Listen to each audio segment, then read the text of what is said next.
chères cabanaises, chers cabanais, chers amis. Donc, comme vous pouvez vous en douter, la cérémonie des vœux 2022, qui devait avoir lieu le 27 janvier, est annulée pour la deuxième année consécutive. Donc, je tenais tout de même à m'adresser à vous, mais en toute simplicité, avec les moyens du bord. Donc, je voulais être à l'aise, donc au plan d'eau communal. Voilà, donc je commencerai par vous souhaiter une bonne année 2022, mes meilleurs voeux, bien sûr la santé, la joie, le bonheur. J'espère que 2022, vous pourrez vous regrouper, vous pourrez retrouver ces moments de convivialité. Donc je commencerai par remercier bien sûr les professionnels de santé qui œuvrent sans relâche depuis maintenant 2 ans. Voilà, cette crise sanitaire sans précédent.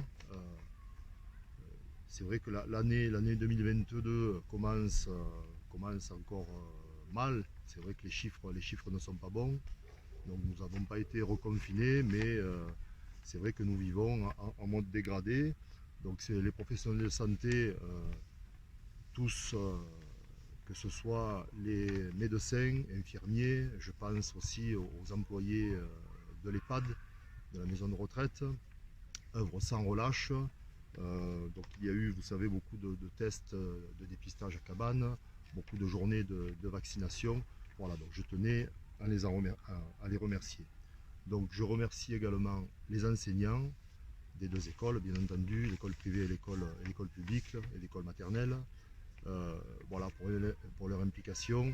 C'est vrai que c'est compliqué, ils vivent au jour le jour et surtout au rythme des arrêtés et des réglementations, des procédures qu'il faut ajuster, des fois le lundi matin, hein, voilà, pour la semaine.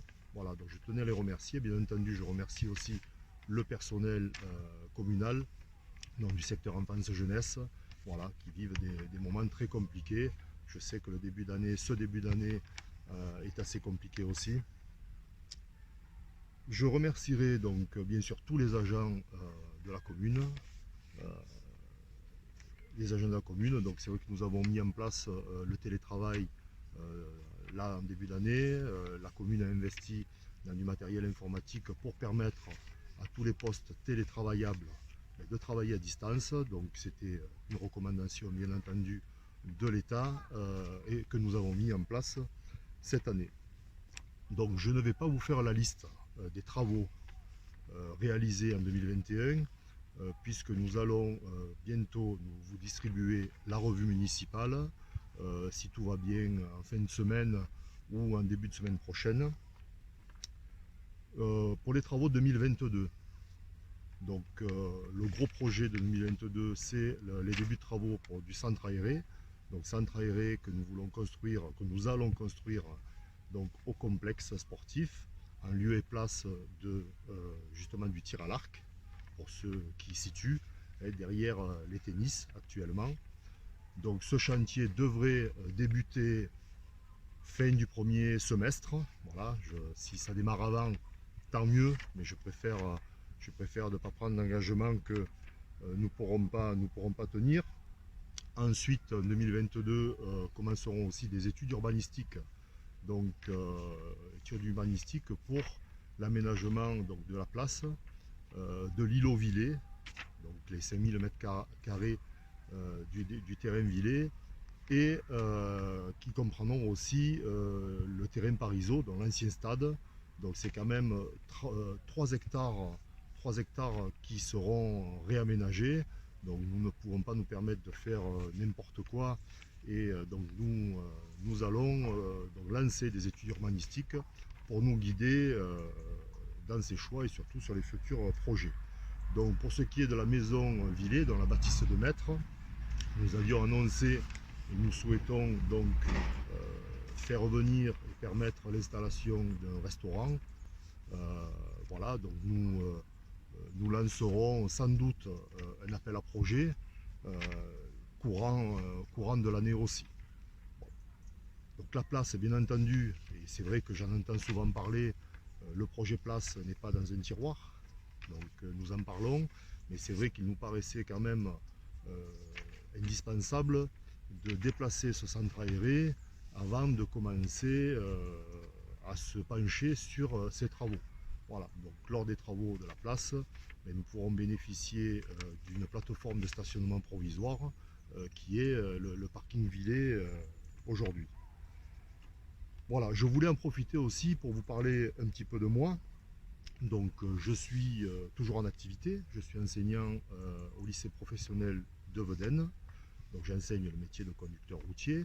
Je travaille actuellement 3 journées par semaine et donc j'ai 2 journées quelque part à consacrer à la mairie. Donc c'est pour cela que lorsque vous appelez, que vous demandez un rendez-vous, je me suis engagé à recevoir en mairie tous ceux qui me le demandaient. Voilà, donc en règle générale, je reçois le lundi ou le mercredi. Voilà, donc après c'est vrai qu'en dehors de ça, j'y suis souvent le matin. J'y suis souvent le soir et le week-end. Voilà, donc c'est vrai que je m'investis totalement dans cette nouvelle mission. Je crois que j'ai attrapé le virus, moi aussi. Ça me plaît, ça me plaît. C'est vrai que je passe des moments très forts. Donc je voulais quand même remercier là l'équipe municipale, donc le groupe majoritaire, les élus qui sont autour de moi. Donc nous formons une belle équipe. Nous n'étions pas trompés. Là, donc je fais un petit clin d'œil à Nathalie. Hein, l'équipe, c'est une bonne équipe. Les élus sont passionnés et omniprésents. Donc voilà. Et nous fonctionnons, enfin, nous essayons de garder cette ligne de conduite et nous travaillons sur les projets que nous avions justement inscrits à notre programme. Voilà, je crois que j'en ai terminé. Je vous dis à très bientôt.